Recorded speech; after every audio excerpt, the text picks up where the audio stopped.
नमस्कार दोस्तों, फिर से स्वागत है आपका हमारे इस ऑनलाइन प्लेटफॉर्म पर। हम लोग पढ़ रहे थे क्लास 12 का चैप्टर नंबर 7 समाकलन। इंटीग्रेशन के अंदर हम लोगों ने निश्चित जो समाकलन पढ़ा था, डेफिनेट जो इंटीग्रल था लिमिट वाला, उसके अंदर एक्सरसाइज के 16 तक क्वेश्चन लास्ट क्लास में कंप्लीट कर दिए थे। आज हम लोग क्वेश्चन नंबर 17 से डिस्कस करने वाले हैं। देखो, आपकी जो सिलेबस है उसके अंदर 7.7 है, वहां तक आपका खत्म हो जाता है अनिश्चित समाकलन, और 7.8 से आपका निश्चित समाकलन स्टार्ट हो जाता है। इसके बाद की जितनी भी एक्सरसाइज देखोगे आप, वो सारी निश्चित समाकलन की आने वाली है। धीरे धीरे जैसे जैसे हम लोग आगे बढ़ेंगे तो क्वेश्चनों का जो लेवल है वो अप होता चलेगा। अगर यही क्वेश्चन आपके निश्चित अनिश्चित समाकलन में आते हैं तो आप इसको किस प्रकार करते? क्वेश्चन है आपका कि लिमिट, इसको आई बना देंगे 0 से 4, 2 sec square x plus x cube plus 2 और ये dx। अब आपको इसको समाकलन में लाने के लिए क्या करना होगा? क्या कोई विधि काम आएगी या इसका सीधा समाकलन किया जा सकता है? देखो, sec स्क्वायर एक्स का समाकलन में पता 10x होता है। एक्स क्यूब का जो समाकलन होता है वो एक्स की पावर n से हो जाएगा, और ये जो 2 आपको नजर आ रहा है ये समाकलन के बाहर आ जाएगा, और लिमिट को हम लोग क्या कर देंगे? ओवर कर देंगे। अच्छा, अगर एक साथ करने का प्रयास करें कि इसको एक ही बार में समाकलित कर दिया जाए, तो इसका समाकलन आप जानते हैं 2 10x होगा। केवल अंतर इतना आ रहा है, लिमिट लग रही है और नया काम यही होना है। और इसका अगर समाकलन करेंगे तो x की घात 4 बटे में क्या आएगा? 4, और इसका समाकलन 2x होगा, और लिमिट इसके ऊपर कितनी चढ़ाई जाएगी? लिमिट इसके ऊपर चढ़ाई जाएगी 0 से 4। कितनी? 0 से 4। अब लिमिट ओवर करने का प्रयास करेंगे, ओवर करने का प्रयास करेंगे तो i बराबर जो लिमिट है वो π/4 है, माफ कीजिएगा π/4। तो यहां से क्या हो जाएगा? π/4। यहां पर है 2, पहले अपर लिमिट ओवर करेंगे तो 10 π/4, यहां भी π/4 होगा, इसकी घात में 4 आएगा, बटे में कितना है? 4, और यहाँ 2 गुणे में क्या हो जाएगा? π/4। बीच में माइनस का चिन्ह लगा के लोअर लिमिट को रखेंगे। लोअर लिमिट रखने का तात्पर्य है कि ये 2 10 0 डिग्री बनेगा, 0 की घात 4 बटे में 0 बनेगा, 2 गुणा क्या हो जाएगा? 0। इस टाइप से लिमिट हो। लिमिट ओवर करना बड़ा ही आसान काम होता है। पहले अपर लिमिट को ओवर कर दो, माइनस का चिन्ह लगा दो, फिर लोअर लिमिट को रख दो। अगर इसको सोल्व करने का प्रयत्न करें तो 10 π/4 की वैल्यू 1 होती है, ये तो 2 आएगा, 2 गुणे में 1। यहां से अगर आप देखोगे तो पाई बटे में 4 की घात 4, तो ऑलरेडी वहां पर एक 4 तो पड़ा है, 4 की घात 4 चली जाएगी। यहाँ काटोगे तो 4 की घात 4 काट देगा 2 से 2 बार, 10 0 की वैल्यू 0, यहाँ 0, और यहाँ भी क्या होगा? 0। ये बनने वाला है। यहां से थोड़ा और आगे करने का इसको प्रयास करेंगे तो ये तो हो जाएगा 2 प्लस पाई बटे में 4 की घात 5, इसको आप सोल्व कर लीजिएगा, और प्लस क्या हो जाएगा? पाई बटे। ये आपका आंसर रहने वाला है। हाँ, जहां तक आगे आप ये बुक में संभव हो वहां तक इसको आप आगे सोल्व कर सकते हैं। ये आंसर है।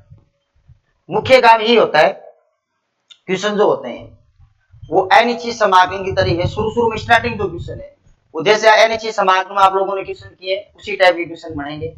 जैसे हम लोग धीरे धीरे आगे बढ़ेंगे तो क्वेश्चन थोड़े चेंज होते जाएंगे। फिलहाल अपन को ये सिखाया जा रहा है कि आपको समाकलन, अनिश्चित समाकलन आपने पढ़ रखे हैं, उनके अलग अलग फॉर्मेटों में किस प्रकार से आपको लिमिट को ओवर करना है, लिमिट को ओवर करना सीख रहे हैं, और उसके बाद कुछ कैलकुलेशन है उसको करने का हम लोग प्रयास कर रहे हैं।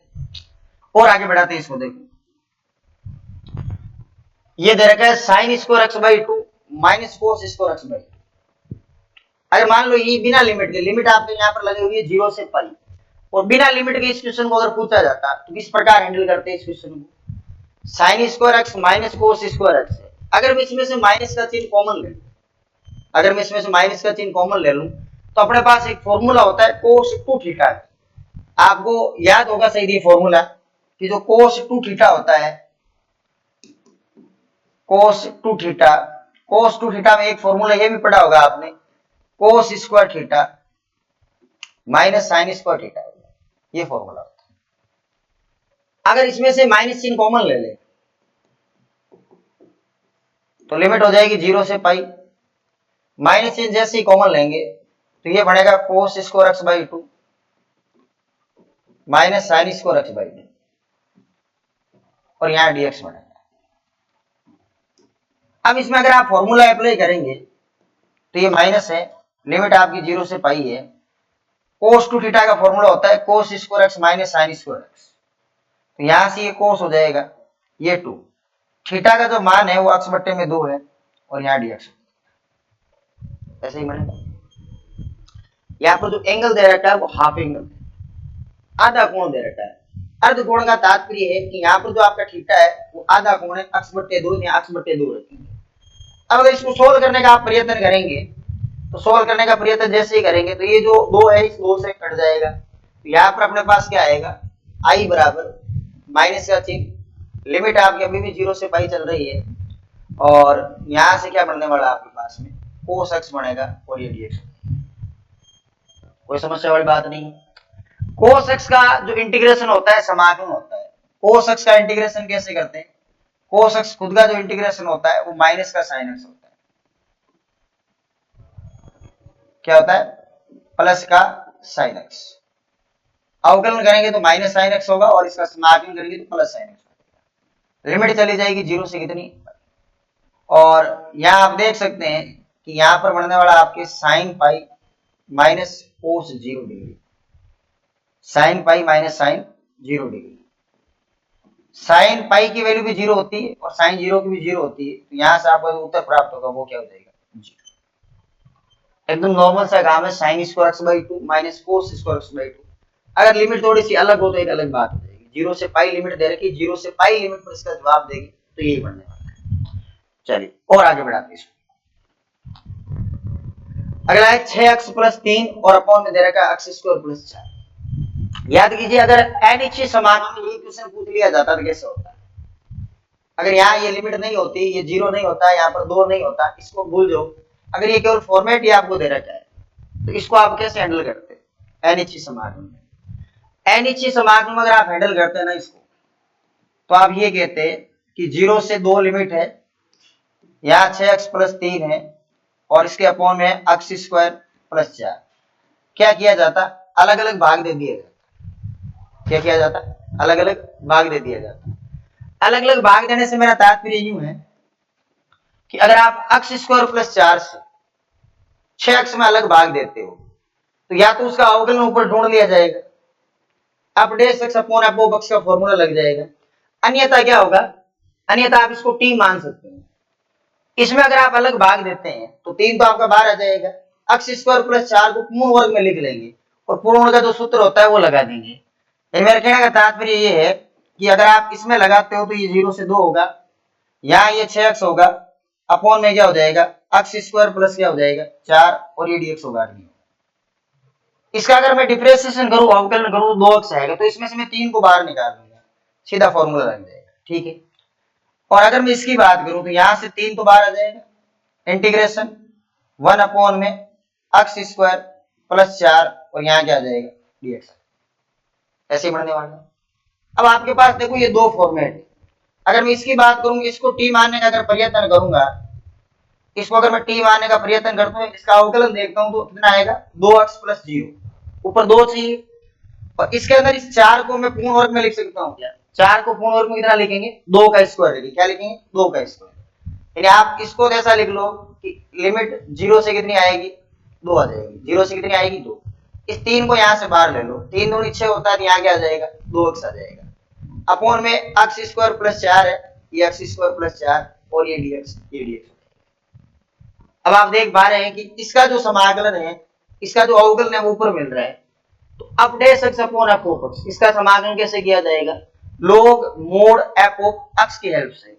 और रही बात इसकी, तो इसको आप यूं लिख सकते हो, ये 3 हो जाएगा, यहाँ इंटीग्रेशन है, आपकी जो लिमिट है इस पर भी कितनी है 0 से 2 है, यहाँ भी कितनी होगी 0 से 2 होगी, और यहाँ 1 बट्टे में क्या हो जाएगा x स्क्वायर प्लस पूर्ण वर्ग में लिखेंगे तो ये 2 का स्क्वायर और ये dx हो जाएगा। अब दोनों का बड़े आराम से आप लोग इंटीग्रेशन कर सकते हो, समाकलन कर सकते हो, इसका भी किया जा सकता है और इसका भी किया जा सकता है। अब इसका इंटीग्रेशन करेंगे तो इसका इंटीग्रेशन क्या होगा कि ये तो 3 हो जाएगा, log mode x square plus 4 होगा, और लिमिट इसके ऊपर लगानी है तो लिमिट कितनी है अपनी 0 से कितनी है 2 है, ये 0 से 2। ठीक है। और अगर इसका इंटीग्रेशन किया जाए तो 1/a होगा, tan इनवर्स x बाई ए होगा, tan इनवर्स x बाई ए होने का मतलब यही हुआ। इसके ऊपर लिमिट लगाई जाएगी तो 0 से कितनी हो जाएगी, 2। अब इसको सोल्व करने का अगर प्रयत्न करें तो ये तो 3 है, सोल्व कैसे करते हैं, अपर लिमिट को ओवर करो, 2 का स्क्वायर कितना होगा 4, 4 और 4 होगा 8, और x की जगह 0 करेंगे तो क्या हो जाएगा, log 4 हो जाएगा, ये बनेगा। और इसमें देखें तो ये 3/2 है, tan इनवर्स, यहां अगर आप 2 रखोगे तो 1 आएगा, -0 करोगे तो tan इनवर्स में क्या आ जाएगा, 0 आ जाएगा। सोल्व करने का अगर इसको प्रयत्न करेंगे तो ये तो 3 हो जाएगा, ये हो जाएगा आपके log 8/4, log n minus log n की प्रॉपर्टी लग जाएगी। यहाँ 3/2 है, ये tan इनवर्स 1 है तो ये π/4 होगा, tan इनवर्स 0 का मतलब क्या हो जाएगा, 0 हो जाएगा। तो यहां से ये हो जाएगा अपने पास में 3 log 2, और यहां से देख लो आप 3 पाई बट्टे में क्या हो जाएगा, 4 दूनी 8, ये फाइनल आंसर। ठीक ठाक सा क्वेश्चन है, देख लो इसमें कोई समस्या तकलीफ परेशानी आप लग रहे हैं तो।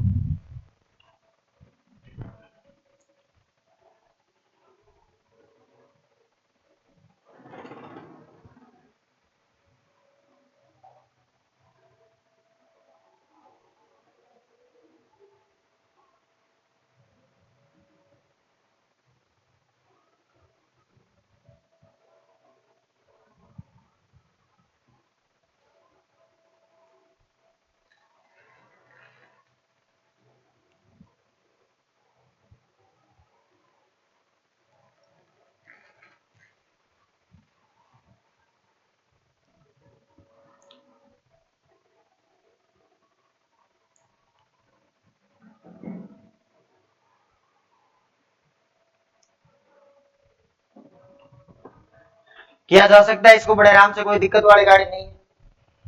अगला क्वेश्चन देखो, इसको कैसे करेंगे, अगर अनिश्चित में होगा तो भी कैसे करेंगे ये भी ध्यान दें, अनिश्चित में होगा तो भी कैसे करेंगे ये भी ध्यान दें। अनिश्चित में होता तो इसमें हम लोग आईलेट लगा लेते, इसका हम लोग सीधा कर लेते, तो वही काम इसमें करना है, आईलेट लगाने सीधा करना है। लेकिन एक बात का ख्याल रहे, जब आईलेट लगाई जाती है निश्चित समाकलन हो, आईलेट लगाई जाए निश्चित समाकलन हो, लिमिट किस प्रकार रखनी उसका प्रयास करेंगे अच्छी तरह से, क्योंकि इसमें दिक्कत आती है x e की पावर x में। तो मैं काम करता हूँ, इसको फॉर्मेट को चेंज कर लेते हैं, ये लो इसको मैंने अलग ही कर दिया, ये dx हो गया, इंटीग्रेशन 0 से क्या हो जाएगा 1, और यहाँ क्या आ जाएगा साइन πx/4, और ये dx, ये इसमें कोई प्रॉब्लम नहीं। अब क्या करेंगे कि आप ये जानते हो ना कि इसमें आईलेट लगेगी, क्या लगेगी, आईलेट। आईलेट लगने का तात्पर्य ये पहला फलन होगा और ये कौन सा फलन होगा, दूसरा, और ये सीधा सोल्व हो रहा है, कोई तकलीफ वाली कहानी नहीं है। आईलेट क्यों लगा रहे हैं, जब दो फलन गुणे के अंदर आते हैं समाकलन में तो आईलेट लगाते हैं। तो यहाँ पर आईलेट का फॉर्मूला आप जानते हो, पहला फलन दूसरे का समाकलन, ये dx माइनस d/dx फर्स्ट, दूसरे का समाकलन करेंगे e की पावर x dx, और यहां से जो भी उत्तर आएगा उसका समाकलन।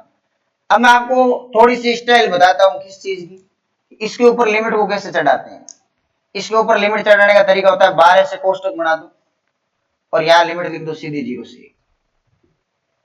समझे मैं क्या कहना चाह रहा हूं, आईलेट वाले क्वेश्चनों में ये अंदर पूरा सोल्व हो रहा है और इसके ऊपर 12 से लिमिट दी 0 से, बाकी कहीं अलग से लिमिट लगाए। हालांकि लिमिट लगाने को अपन इन समाकलों के ऊपर लिमिट लगा सकते हैं, एक ही बात है, और ऐसे भी किया जा सकता है, एक ही बात है, कोई चिंता वाली कहानी नहीं है। प्लस इसका समाकलन हम लोग अच्छी तरह से जानते हैं, साइन का होता है माइनस कोस, तो यहां पहले ही माइनस लगा लो, साइन का होगा माइनस कोस, और π/4 अक्स का जो गुणा है वो π/4 है, चाहो तो वहां लिख दो, यहां लिख दो एक बार, ये π/4, और इसके ऊपर जो लिमिट आएगी वो लिमिट आएगी 0 से 1, ये 0 से 1। बताओ कोई परेशानी हो तो, अगर परेशानी नहीं है तो आप इसमें देखिए, आई बराबर x का तो x हो जाएगा e की पावर x का समाकलन e की पावर x होता है, x का अवकलन 1 हो गया, e की पावर x का समाकलन e की पावर x हो गया, यहाँ dx हो गया, लिमिट है 0 से कितनी, इस पर लिमिट्स का कोई फर्क नहीं पड़ेगा, तो 4 बट्टे में पाई बाहर निकाल दो, 4 बट्टे पाई आ जाएगा। यहाँ कोस है पाई x अपॉन 4 है, लिमिट है 0 से कितनी, चलिए अगर इसका मैं समाकलन करूंगा तो ये हो जाएगा x e की पावर x, e की पावर x का समाकलन e की पावर x होता है, लिमिट 0 से 1 हो जाएगी, माइनस 4 बटे पाई है। यहां अगर मैं लिमिट ओवर करता हूं तो कोस पाई बाई 4 माइनस क्या आ जाएगा, कोस 0 डिग्री, ऊपर वाली लिमिट से पाई बाई 4, नीचे वाली लिमिट से 0। अब लिमिट को ओवर कर दो, ओवर करने का तात्पर्य इसके अंदर अगर ओवर करेंगे तो 1 आएगा, e की पावर 1 माइनस e की पावर 1, माइनस का चिन्ह लगाओ, यहाँ 0 हो जाएगा, क्योंकि 0 को ओवर करोगे तो ये 0, e की पावर 0 की वैल्यू 1 होती है, माइनस आ जाएगा e की पावर 0, और इस साइड आ जाएगा माइनस का 4 बट्टे में पाई। देखो कोस 0 की वैल्यू 1 होती है, कोस पाई बाई 4 की वैल्यू होती है 1 बाई रूट 2 माइनस 1, ये बढ़ने वाला है, ये 0 हो गया, कोई दिक्कत वाले कहानी नहीं है, e की पावर 0 1 माइनस माइनस प्लस, यहाँ हो जाएगा अपने पास में 1 माइनस 4 बट्टे में, आप तो गुणा करवा लो, एक ही बात है, pi root 2 minus minus plus 4 बट्टे में आ जाएगा, ये आपका फुल एंड फाइनल आंसर। हाँ लास्ट में बुक में जैसे दे रखा है वैसे उत्तर आप मैच कर सकते हो, एक ही बात है, कोई फर्क नहीं पड़ता इन क्वेश्चनों में कि बुक में उत्तर कैसा दे रखा है। बुक में यूं होता है, कभी कभी फॉर्मेट आगे तक बना रखा होता है, एलसीएम वगैरह ले लिया करो जो भी होता है। हाँ इन क्वेश्चनों में शायद ही आपको कोई परेशानी हो, किसी प्रकार की कोई दिक्कत नहीं आनी चाहिए, है ना। क्वेश्चन नंबर 20 तक और आगे बढ़ाते हैं, कितने है इसके अंदर, 21 22, ये वापस 7.1 से आ गया, 2 क्वेश्चन और। देखो इनको करने का प्रयास करते हैं, इसका समाकलन अगर आपको करना है तो यहाँ लिमिट 1 बट्टे 1 से रूट 3 है, यहाँ dx है अपॉन 1 प्लस क्या हो जाएगा x स्क्वायर। देखो सिंपल सा काम यही है, इसका समाकलन आप जानते हो tan इनवर्स x होगा, 1 अपॉन 1 प्लस x स्क्वायर का अवकलन जो होता है, tan इनवर्स x का अवकलन ये होता है, इसका समाकलन ये होगा। लिमिट 1 से रूट 3 है, तो पहले लिमिट आप रूट 3 रखो, माइनस का चिन्ह लगाओगे, tan इनवर्स 1 करोगे, रूट 3 आप जानते हो, रूट 3 tan में कितने की वैल्यू होती है 60 की, पाई बाई 3, और ये होती है पाई बाई 4 की। 60 में से 45 चला गया, 15 बचेगा कि बचेगा, 15 का मतलब आप पाई बाई 12 कह सकते हो, 3 का भाग 4 बार, 4 का भाग 3 बार, यहां से तो उत्तर आएगा वो पाई बटे 12। यहां सीधे पता लगा सकते हो 60 है, 60 में से 45 कम करो, तो यहाँ पर आपके पास ऑप्शन कौन सा आ जाएगा, डी आ जाएगा, पाई बटे 12। हाँ किसी भी प्रकार की समस्याएं इसके अंदर नहीं होनी चाहिए, है ना। एक और क्वेश्चन है लास्ट, इसको अगर अनिश्चित में आएगा तो कैसे हैंडल करते हैं आप, वैसे ही निश्चित में करना है। लिमिट है अपनी 0 से कितनी 2 बटे 3, यहाँ dx है 4 प्लस 9x स्क्वायर है, इसको आप पूर्ण वर्ग में बनाने के लिए 9 को कॉमन भी ले सकते हो, सीधा भी किया जा सकता है। हालांकि इस क्वेश्चन को 9 को कॉमन लेने का तात्पर्य 1 बट्टे में 9 आएगा, यहाँ dx है, यहाँ 4 बट्टे में 9 आएगा, प्लस x स्क्वायर आ जाएगा। अब क्या करेंगे, 1 बट्टे 9 तो बाहर है आपका, ये 1 बट्टे 9 बाहर, लिमिट कितनी है 0 से 2 बट्टे में 3 है, ये 2 बट्टे 3। इसको अगर आप पूर्ण वर्ग में लिखना चाहते हो ना, तो इसको आप लिखो 2 बट्टे 3 का होल स्क्वायर, और प्लस आप लिखेंगे x का स्क्वायर। यहाँ एक फॉर्मेट बन गया dx upon a square plus x square. क्या आप जानते हैं dx upon a square plus x square कैसे लिखते हैं, आपने अच्छी तरह से पढ़ रखा है कि dx upon a square plus x square जो होता है वो 1 by a tan inverse x by a के बराबर होता है। एक फॉर्मेट हम लोग पढ़ते हैं, समाकलन में फॉर्मूला हम लोग पढ़ते हैं कि dx upon x square plus a square 1 by a, comparison करके देख लेंगे a कितना होगा tan inverse x by a। यहाँ तो ये फॉर्मेट काम कर रहा है और लिमिट अभी ओवर करनी बाकी है, तो लिमिट को भी ओवर किया जाएगा। ये 1/9 है। 1/a का मतलब हो जाएगा 2/3। tan इनवर्स x/a का मतलब होगा 2/3। और इसके ऊपर अगर आपको लिमिट को चढ़ाना है ना, तो लिमिट को चढ़ाएंगे किस प्रकार से, 0 से 2/3। ये लो, यहां ये काटोगे 3 बार, 1/में क्या आ जाएगा 6। 1/में क्या आएगा 6। और यहां अगर इसको सोल्व करोगे आप, तो ऊपर 2/3 और नीचे भी 2/3, tan इनवर्स में 1 और tan इनवर्स में 0। अब आप जानते हैं कि tan इनवर्स 0 0 होता है, tan इनवर्स 1 π/4 होगा। तो इसका जो जवाब आएगा वो आएगा 1/6 गुणा π/4, यानी आपको उत्तर बनेगा π/24। π/24 का मतलब ऑप्शन नंबर कौन सा हो जाएगा, सी हो जाएगा। ये आपके निश्चित समाकलन की एक्सरसाइज 7.8 थी, जो कि हम लोगों ने कंप्लीट कर दी है। उम्मीद है किसी प्रकार की कोई तकलीफ इसके अंदर नहीं आई होगी, है। हाँ, धीरे धीरे हम लोग आगे बढ़ा रहे हैं समाकलन को। लगभग हम लोग कोशिश करेंगे 5-10 क्लास और लगेगी, उसके अंदर कंप्लीट करने का प्रयास करेंगे। आगे वाले एक्सरसाइज हम लोग कोशिश करेंगे एक ही क्लास में कंप्लीट करने की। जैसे जैसे आगे बढ़ेंगे हम लोग, थोड़ा टाइम कम मिल रहा है फिलहाल अभी, तो थोड़ी क्लास की जो टाइमिंग होगी वो टाइमिंग आपकी बढ़ा दी जाएगी। हाँ, लगभग करीबन ये मान के चले आप 10 जुलाई के बाद जो शेड्यूल है वो एकदम फिक्स हो जाएगा, तो ये क्लास की टाइमिंग थोड़ी बढ़ जाएगी। और जितने भी चैप्टर आपके दे रखे बुक के अंदर या जो एग्जाम्पल वगैरह है, एक एक क्वेश्चन पर हम लोग डिस्कशन करने वाले हैं।